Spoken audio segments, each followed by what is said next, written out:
नमस्कार मित्रांनो, क्रिया शरीर अभ्यास सत्रामध्ये सगळ्या माझ्या विद्यार्थी मित्रांचं मी स्वागत करतो। फिमेल रिप्रोडक्टिव्ह सिस्टीम ही अतिशय महत्त्वाची आहे, कारण क्लिनिकल प्रॅक्टिसमध्ये स्त्री रुग्णांचं प्रमाण हे सगळ्यात जास्त असतं। त्याच्याकरता आपल्याला त्यांची चिकित्सा करताना फिमेल रिप्रोडक्टिव्ह सिस्टीमची सविस्तर माहिती ही आवश्यक असते। त्याच पद्धतीनं परीक्षेमध्ये सुद्धा या महत्त्वाच्या सिस्टीमवरती अनेक प्रश्न विचारले जाऊ शकतात। तर या दृष्टिकोनातून आपण फिमेल रिप्रोडक्टिव्ह सिस्टीमचा आपण अभ्यास करणार आहोत। फिमेल रिप्रोडक्टिव्ह सिस्टीममध्ये एक भाग असतो आणि तो म्हणजे फिमेल रिप्रोडक्टिव्ह सायकल, ज्याला आयुर्वेदाच्या परिभाषेमध्ये आर्तोचक्र प्रक्रिया असं म्हटलेलं आहे। तर ही आर्तोचक्र प्रक्रिया किंवा फिमेल रिप्रोडक्टिव्ह सिस्टीम काय आहे, त्याच्यामध्ये कोणकोणत्या प्रकारच्या क्रिया होतात हे आपण सविस्तरपणे अभ्यास करूया। त्याआधी आपल्याला फिमेल रिप्रोडक्टिव्ह सिस्टीममधलं स्ट्रक्चर हे विसरता येणार नाही, नाहीतर मग फिमेल रिप्रोडक्टिव्ह सायकल आपल्याला समजणार नाही। या दृष्टिकोनातून एक रिव्ह्यू फिमेल रिप्रोडक्टिव्ह सिस्टीममधलं स्ट्रक्चर याच्या संदर्भात आपण काही गोष्टी फिमेल रिप्रोडक्टिव्ह सिस्टीममध्ये 4 मुख्य अवयव असतात, आपण असं बघितलं होतं। त्यामध्ये हा एक आहे ओव्हरीज, त्याच्यानंतर फॅलोपियन ट्यूब्स, युटेरस किंवा गर्भाशय आणि योनी प्रदेश। यापैकी ओव्हरीची संख्या 2 आहे, एक राईट आणि एक लेफ्टला असते। फॅलोपियन ट्यूबसुद्धा 2 आहेत, एक राईटला आणि एक लेफ्टला असते। युटेरसची संख्या 1 असते। हे आपण स्थूल रचनेमध्ये 4ही अवयव लक्षात ठेवले पाहिजे, कारण आर्तोचक्र प्रक्रिया किंवा फिमेल रिप्रोडक्टिव्ह सिस्टीममध्ये काही बदल हे ओव्हरीजमध्ये होतात आणि काही बदल हे युटेरसमध्ये होतात। त्या दृष्टिकोनातून फिमेल रिप्रोडक्टिव्ह सायकलचा आपल्याला अभ्यास ओव्हरियन सायकल आणि युटेराईन सायकल अशा 2 पद्धतीनं करायचा आहे। याचप्रमाणे समजा आपण ओव्हरीची सूक्ष्म रचना बघितली तर त्याच्यामध्ये काही महत्त्वाचे भाग असतात। नंबर 1 जर्मायनल एपिथेलियम आणि दुसरा आहे ट्युनिका ॲल्ब्युगिनिया, तिसरा आहे ओव्हरियन कॉर्टेक्स, चौथा आहे ओव्हरियन मेड्युला, 5वा भाग आहे ओव्हरियन फॉलिकल, त्यानंतर 6वा भाग आहे मॅच्युअर फॉलिकल, ज्याला ग्राफियन फॉलिकल असं सुद्धा म्हणतात, आणि 7वा भाग आहे कॉर्पस ल्युटियम। तर हे 7 भागांची नावं आपल्याला लक्षात ठेवायला पाहिजे आणि हे सुद्धा लक्षात ठेवायचं की शेवटी कॉर्पस ॲल्बिकन्स हा जो भाग आहे हा शेवटी शिल्लक राहत असतो। या ठिकाणी काही भाग दाखवलेले आहेत। फॉलिकल्स याचा अर्थ याच्यामध्ये इमॅच्युअर किंवा डेव्हलपिंग कंडिशनमध्ये ओसाइट असतात, त्याच्या भोवती सेल्स असतात, त्याला फॉलिक्युलर सेल्स असं म्हटलं जातं। तर मध्यंतरी डेव्हलपिंग कंडिशनमध्ये असणारा ओसाइट आणि त्याच्या भोवती असणारे सेल्स मिळून फॉलिकल असं म्हटलं जातं। त्यामध्ये हा प्रीमॉर्डियल फॉलिकल, त्याच्यानंतर तो कन्वर्ट होतो प्रायमरी फॉलिकलमध्ये, नंतर तो कन्वर्ट होतो व्हेसिक्युलर फॉलिकलमध्ये, नंतर तो कन्वर्ट होतो ग्राफियन फॉलिकल्समध्ये आणि शेवटी शिल्लक राहतो कोरोना हेमरेजिकम। सगळ्यात शेवटी येलो पार्ट किंवा ॲल्बिकल शिल्लक राहतं। त्याच्याही आधी कॉर्पस ल्युटियम हे तयार झालेलं असतं, ज्याच्यामधून 4 प्रकारचे हार्मोन्स इस्ट्रोजन, प्रोजेस्टेरॉन, रिलॅक्सिन आणि इनहिबिन यांचं सिक्रेशन होत असतं। या रचना आपण लक्षात ठेवल्या तर आपल्याला फिमेल रिप्रोडक्टिव्ह सायकल चांगल्या पद्धतीने समजू शकेल। तर आपण सुरू करूया फिमेल रिप्रोडक्टिव्ह सायकल आर्तोचक्र प्रक्रिया। Menstrual cycle is defined as cyclical event that takes place in the rhythmic fashion during reproductive period of women's life. तर मेन्स्ट्रुअल सायकल किंवा फिमेल रिप्रोडक्टिव्ह सायकल हे दोन्हीही एकाच अर्थाचे शब्द आहेत। ते कशाला म्हटलं जातं त्याच्या व्याख्येमध्ये म्हटलेलं आहे, these events R cyclical event, चक्राकार गतीनं होणारे हे बदल आहेत। ते रिदमिक फॅशनमध्ये भाग घेतात, म्हणजे त्यांची सिक्वेन्ससुद्धा चेंज होत नाही. हे केव्हा होतं? तर reproductive period of the women's life. हा पिरियड केव्हा असतो? तर मेनार्च साधारणतः 12 ते 15 वर्षाला सुरू होतो आणि मेनोपॉज हा 45 ते 50 वर्षापर्यंत चालतो. त्या मधल्या काळामध्ये कोणत्याही फिमेलचं रिप्रोडक्टिव्ह पिरियड, रिप्रोडक्टिव्ह एज असं म्हणता येईल. तर menstrual cycle start at the age of 12 to 15 years which mark the onset of the puberty. Menstrual सायकलची सुरुवात 12 ते 15 वर्षामध्ये होते. त्याच्यामुळंच स्त्री शरीरामध्ये तारुण्याची जाणीव व्हायला लागते.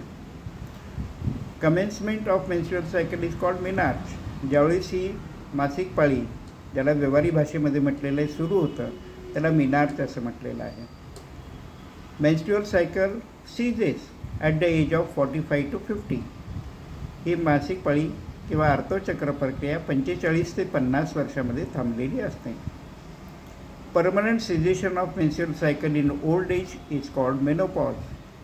ज्यावेळेस ही कायमस्वरूपी थांबते त्या अवस्थेला मेनोपॉज असं म्हटलं जातं. या काळात काय होतं समजून घेऊया. During the reproductive years non pregnant female normally exhibit cyclical changes in the ovaries and uterus. आता या फिमेल रिप्रोडक्टिव्ह सिस्टीममध्ये 2 अवयवांच्या ठिकाणी हे बदल होत असतात. एक आहे ओव्हरीज आणि दुसरं आहे uterus. Each cycle takes about a month and involve both oogenesis and preparation of the uterus to receive a fertilize ovum. आता या ओव्हरीमध्ये काय होतं आणि युटेरसमध्ये काय होतं या फिमेल रिप्रोडक्टिव्ह सायकलमध्ये? तर ओव्हरीजमध्ये oogenesis म्हणजे डेव्हलपमेंट होते सेकंडरी ओसाईटपर्यंत. आणि युटेरसमध्ये काय बदल होतात? तर युटेरस हे अशा पद्धतीनं तयार होतं की त्या ठिकाणी एखादं फर्टिलाइज ओव्हम हे आलं पाहिजे. ही सगळी क्रिया कशाच्या माध्यमातून होते? तर hormones secreted by hypothalamus, anterior pituitary and ovaries control the main event. या अर्धचक्र प्रक्रियेमध्ये किंवा फिमेल रिप्रोडक्टिव्ह सायकलमध्ये हायपोथॅलेमस, अँटेरियर पिट्युटरी ग्लँड आणि ओव्हरीज यामधून जे हार्मोन्स सिक्रेट होतात त्यांचा महत्त्वाचा भाग असतो. ओव्हरियन सायकल म्हणजे काय? तर ovarian cycle is a series of events in the ovaries that occurs during and after maturation of an oocyte. oocyteची फुल्ली डेव्हलपमेंट, त्याचं मॅच्युरेशन होण्यासाठी आवश्यक असणाऱ्या सगळ्या घटना या ओव्हरीमध्ये होत असतात. त्याच्यामुळे त्यामध्ये घडणाऱ्या क्रियांना ओव्हरियन सायकल असं म्हणतात. Steroid hormones release by the ovary control the uterine cycle in concurrent series of changes in the endometrium of the uterus to prepare it for the arrival and development of the fertilized ovum. आता या ठिकाणी hormone secrete होतात ते युटेरसमध्ये पण बदल घडवून आणतात. तर युटेरस हा अवयव जो आहे तो गर्भाच्या स्वागतासाठी तयार ठेवला जातो, सज्ज केला जातो. ही सगळी नैसर्गिक प्रक्रिया आहे. If fertilization does not occur, level of ovarian hormone decreases, which causes stratum functionalis of the endometrium to slough off. जर फर्टिलायझेशन झालं नाही, गर्भोत्पत्ती झाली नाही, तर जे ओव्हरियन हार्मोन्स असतात 4 प्रकारचे, त्यांची प्रमाण खूप कमी होतं आणि त्याचा परिणाम म्हणून युटेरसमधलं जे आतमधला भाग आहे, स्तर आहे, स्ट्रॅटम फंक्शनलिस, याची नरिशमेंट होत नाही आणि तो भाग नष्ट व्हायला सुरुवात होते. General term female reproductive cycle encompasses the ovarian and uterine cycle, hormonal changes that regulate them, and related cyclical changes in breast and cervix. आता रिप्रोडक्टिव्ह सायकलमध्ये काय होतं? ओव्हरियन सायकल, ओव्हरीमध्ये काही क्रिया होतात. युटेराईन सायकल, युटेरसमध्ये काही क्रिया होतात. त्याच पद्धतीने काय हार्मोनल चेंजेस होतात. 4ही हार्मोनची लेवल कधी कमी कधी जास्त होत राहते. आणि अशाच प्रकारचे काही चेंजेस स्तनांमध्ये म्हणजे ब्रेस्टमध्ये आणि सर्विक्स जो योनीचा भाग आहे, वजायनाचा भाग आहे, त्यामध्ये काही बदल हे आपल्याला या काळात पाहायला मिळतात. गोनॅडोट्रोपिन रिलीजिंग हार्मोन हा secreted by hypothalamus control the event of the female reproductive cycle. हायपोथॅलॅमसमधून तुम्हाला माहिती आहे हायपोथॅलॅमस हा केवळ नर्वस सिस्टीमचा भाग नाही तर तो त्याच्यामधून काय हार्मोनचं सिक्रेशन पण होत असतं. तर हायपोथॅलॅमसमधून गोनॅडोट्रोपिन रिलीजिंग हार्मोन नावाचा हार्मोन सिक्रेट होतो. हा काय करतो त्याला आपण शॉर्टमध्ये GnRH म्हणूया. GnRH stimulate the release of follicle stimulating hormone, त्याला शॉर्टमध्ये आपण FSH म्हणू शकतो. ल्युटिनायझिंग हार्मोन LH म्हणू शकतो फ्रॉम एंटेरियर पिट्युटरी. एक पिट्युटरी ग्लँड असते, त्याचे दोन भाग असतात, एंटेरियर आणि पोस्टेरियर. त्यापैकी एंटेरियर साईडनी 7 हार्मोन सिक्रेट होत असतात. त्यापैकी हे 2 हार्मोन आहेत, फॉलिकल स्टिम्युलेटिंग हार्मोन आणि ल्युटिनायझिंग हार्मोन. हे त्यावेळेस सिक्रेट होतात ज्यावेळेस GnRH म्हणजे गोनॅडोट्रोपिन रिलीजिंग हार्मोन त्यांना स्टिम्युलेट करतो, नाही ते हार्मोन तयारच होणार नाही. मग हे 2 हार्मोन काय करतात तर FSH in turn initiate follicular growth and the secretion of estrogen by growing ovarian follicles. तर ओव्हरियन फॉलिकल ही एक अवस्था आहे विकसित होताना, त्यामधून इस्ट्रोजन नावाचा हार्मोन बाहेर पडतो. तो केव्हा बाहेर पडेल ज्यावेळेस त्याला फॉलिकल स्टिम्युलेटिंग हार्मोन हा स्टिम्युलेट करेल. LH म्हणजे luteinizing hormone stimulate the further development of the follicles and their full secretion of the oestrogen. मग ल्युटिनायझिंग हार्मोन काय करतो तर पुढची फॉलिक्युलर डेव्हलपमेंट चालू ठेवतो आणि इस्ट्रोजनचं सिक्रेशन हे त्या ठिकाणी वाढवतो. या ठिकाणी ग्राफिकल मेथडमध्ये लक्षात ठेवायचं, गोनॅडोट्रोपिन रिलीजिंग हार्मोन सिक्रेट झाली तरच FSH आणि LH सिक्रेट होणार आहे. FSHमुळे फॉलिक्युलर ग्रोथ होणार आहे, ल्युटिनायझिंग हार्मोनमुळे पुढची ग्रोथ होणार आहे. या दोन्ही हार्मोन्स मिळून हे इस्ट्रोजन नावाच्या हार्मोनला सिक्रेट करतं. प्लस ल्युटिनायझिंग हार्मोनमुळं त्या ठिकाणी जे थिका फॉलिक्युलिया सेल्स असतात ते अँड्रोजिन हा एक हार्मोन आहे, त्याचे सिक्रेशन करतात. At mid cycle LH triggers ovulation. या फिमेल रिप्रोडक्टिव्ह सायकलमध्ये एक महत्त्वाचा भाग आहे ओव्हुलेशन. मिड सायकलमध्ये तो होतो आणि ल्युटिनायझिंग हार्मोनमुळे होतो. Then promote formation of corpus luteum. तर या LHच्या इम्प्रेशनमध्ये कॉर्पस ल्युटियम हा पुढचा भाग, ओव्हरीचा आपण सूक्ष्म भाग जो बघितला तो तयार होतो. Stimulated by LH the corpus luteum produces and secrete 4 hormones. त्याच्यामुळे काय होतं या कॉर्पस ल्युटियममधून हे 4 हार्मोन सिक्रेट होतात. Number 1 estrogen, number 2 progesterone, number 3 relaxin, number 4 inhibin. आता हे फिमेल रिप्रोडक्टिव्ह सायकलची ड्युरेशन किती असते पाहायला गेलं तर duration of the female reproductive cycle typically ranges from 24 to 35 days. Normally ही 24 ते 35 दिवसाची असते. त्याच्यामुळं 24 दिवसांना पाळी येणं किंवा 35व्या दिवशीपर्यंत पाळी येणं हे नॉर्मल आहे. पण 24 दिवसाच्या आधी आणि 35 दिवसानंतर येणं हे नक्कीच विकृतीचं लक्षण होऊ शकतं. कन्फर्मेशन आपण गायनेकॉलॉजिस्टला किंवा डॉक्टरांना तुमच्यासारख्या चांगल्या डॉक्टरांना दाखवून पेशंटनी करायला पाहिजे. आता हे आपण समजायला 28 दिवस गृहीत धरलं. A duration of 28 days is divided into 4 phases: menstrual phase, pre-ovulatory phase, ovulation and post-ovulatory phase. या 28 दिवसाचा म्हणजे टोटल फिमेल रिप्रोडक्टिव्ह सायकल 4 स्टेजेसमध्ये विभागली गेलेली आहे. Number 1 menstrual phase, number 2 pre ovulatory phase, number 3 ovulation आणि नंबर 4 पोस्ट ओव्हुलेटरी फेज. अशा 4 स्टेजेसमधून फिमेल रिप्रोडक्टिव्ह सायकल ही होत असते. या ठिकाणी फिगर्समध्ये दाखवलेले याला तुम्ही दिवस समजा. 1 ते 5 दिवसामध्ये मेन्स्ट्रुअल फेज, 5 ते 14 दिवसामध्ये प्रोलिफरेटिव्ह फेज किंवा प्री ओव्हुलेटरी फेज, 14व्या दिवशी ओव्हुलेशन. ओव्हुलेशन म्हणजे तुम्हाला लक्षात आहे असं मला वाटतं की सेकंडरी ओसाईट हा ग्राफियन फॉलिकलला रप्चर करून बाहेर पडतो आणि तो फॅलोपियन ट्यूबमध्ये येतो. आता ही चौथी जी आहे पोस्ट ओव्युलेटरी फेज, त्याला सेक्रेटरी फेजसुद्धा म्हटलेलं आहे.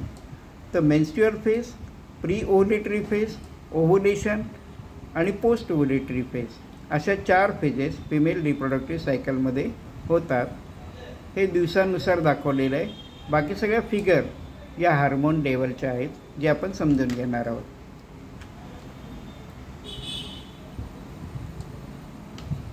यापैकी इथं बघा, मेन्स्ट्रुअल फेजला फॉलिक्युलर फेज असं म्हटलेलं आहे.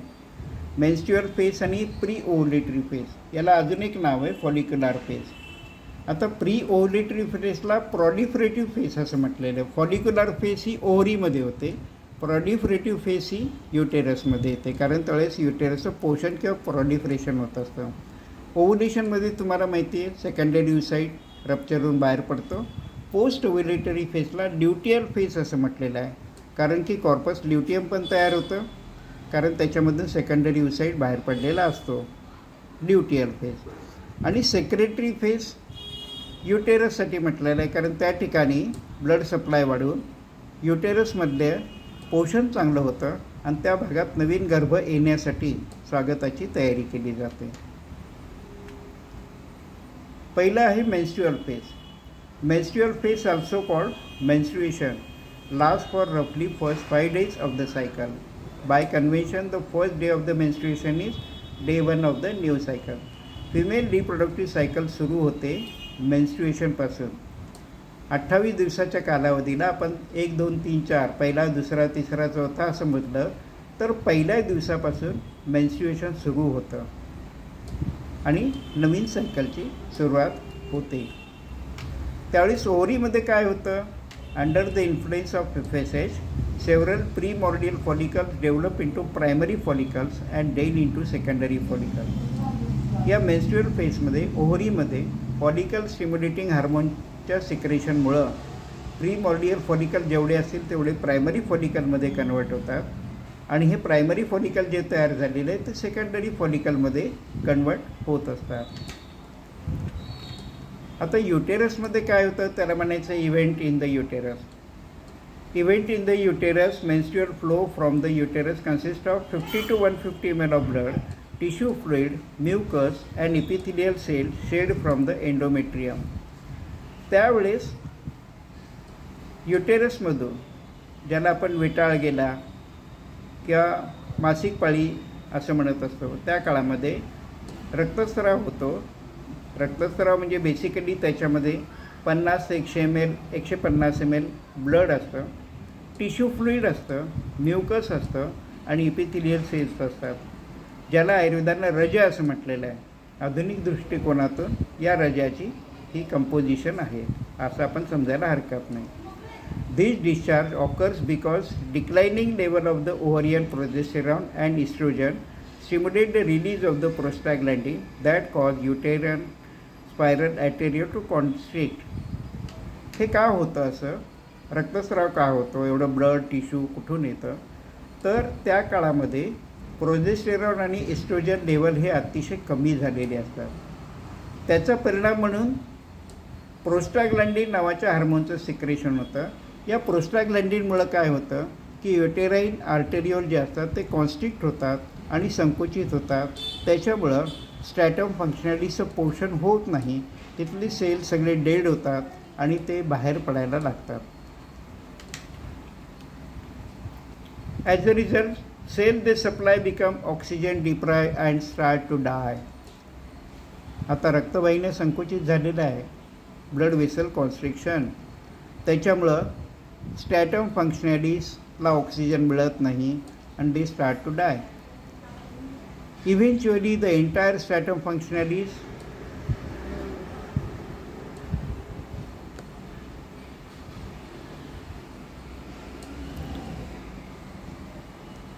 तर यावेळेस स्ट्रॅटम फंक्शनलिसचा पूर्ण स्लफ ऑफ होतो. आता at this time endometrium is very thin, about 2 to 5 millimeters, because only stratum basalis remains. त्या काळामध्ये त्या ठिकाणी फक्त स्ट्रॅटम बेसिलिस शिल्लक राहिल्यामुळं तिथली जाडी जी आहे गर्भाशयाची ती 2 ते 5 मिलीमीटर होते. The menstrual flow passes from the uterine cavity through the cervix and vagina to the exterior. मग हा मेन्स्ट्रुअल फ्लो जो असतो हा युटेराइन कॅव्हिटीमधून सर्विक्समध्ये तिथून वजायनामधून बाहेर पडतो.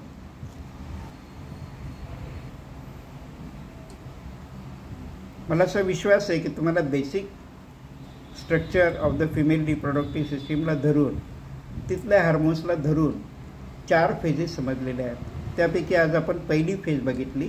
पुढच्या लेक्चरमध्ये आपण उरलेल्या 3 फेजेस बघणार आहोत. थँक्यू.